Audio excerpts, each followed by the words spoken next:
இந்த resource and டெவலப்மெண்ட்டுக்கு first ஒரு introduction பார்ப்போம்.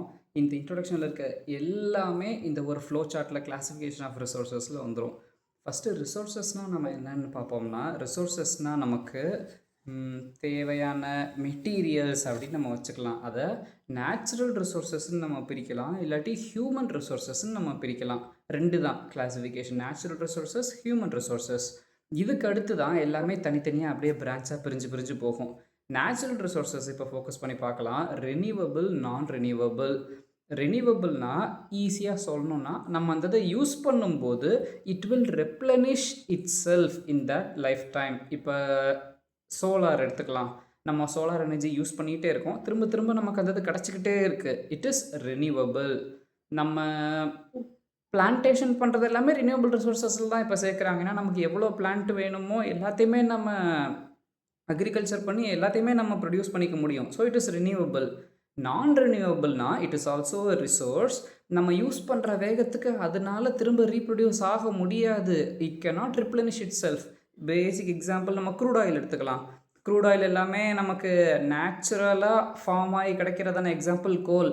அந்த காலத்தில் இருக்க பிளான்ஸ் அதெல்லாம் செடிமெண்ட் ஆகி டீகம்போஸ் ஆகி நமக்கு அந்தது கோலாக நமக்கு கிடைக்கிது.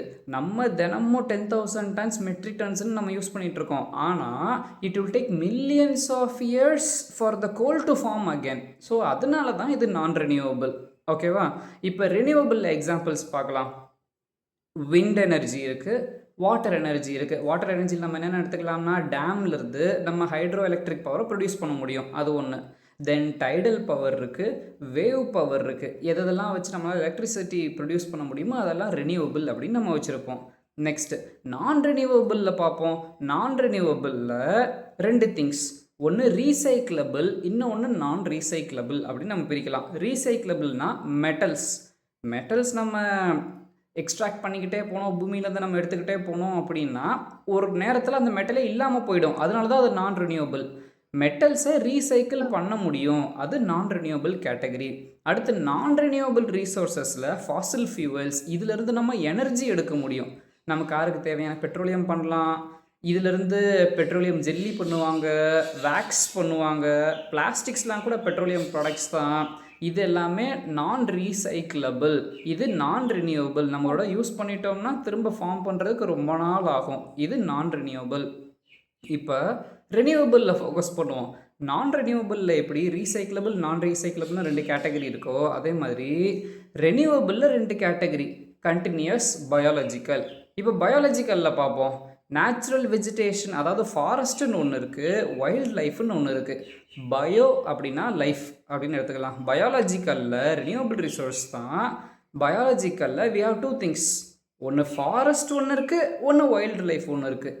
ஃபாரஸ்ட்டுக்கு இன்னொரு பேர் நேச்சுரல் வெஜிடேஷன்னு சொல்லலாம். வெஜிடேஷனில் என்னென்ன வரும்னா கிராஸ், ட்ரீஸ், ஷ்ரப்ஸ், ஹெர்ப்ஸ், எல்லாமே அந்த க்ரீனரியாக இருக்க எல்லாமே நம்ம வெஜிடேஷன் தான் சொல்லுவோம். ஸோ நேச்சுரல் வெஜிடேஷனும் வைல்டு லைஃப்பும் பயாலஜிக்கலில் ஒரு பார்ட்டு.